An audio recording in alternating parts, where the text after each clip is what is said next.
বালুরঘাট লোকসভা আসনে বিজেপি মনোনীত প্রার্থী হিসেবে মনোনয়নপত্র জমা দিলেন বিজেপি রাজ্য সভাপতি সুকান্ত মজুমদার।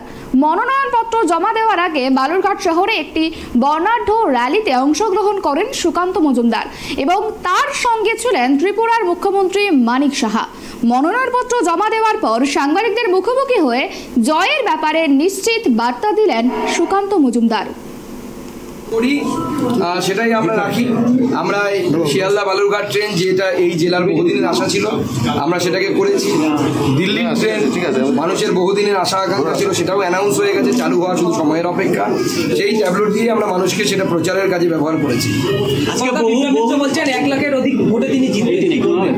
দেখুন, উনি কালকে গত পরশুদিন সম্ভবত 400 লোক নিয়ে নমিনেশনে এসেছিলেন।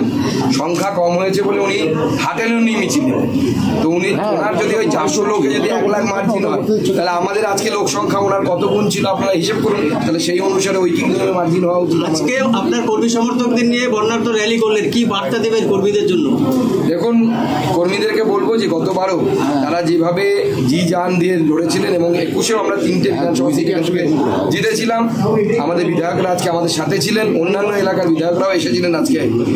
আমরা তা কর্মীদেরকে বলবো যে এইবার 400 পার, এই যে মোদিজি যে টার্গেট দিয়েছে আমাদেরকে, সেই 400 পার করতে গিয়ে আমাদের বালুরঘাটটা যে গতবার আমাদের জেতা ছিল, এবার আবার জিততে হবে 400 পার করার জন্য।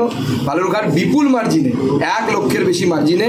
এর আগেও আপনাদের সামনে আমার বক্তব্য আমি রেখেছি এবং এত সজ্জন একজন ব্যক্তি, আমাদের পশ্চিমবাংলা ভারতীয় জনতা পার্টির সভাপতি তথা মাননীয় এমপি মহোদয়, ওনার সাথে পায়ে হেঁটে আজকে এখানে আমরা নমিনেশন দিলাম এবং যেভাবে মানুষের মধ্যে সাড়া দেখলাম, তাদের মধ্যে একটা উচ্ছ্বাস যেটা দেখলাম।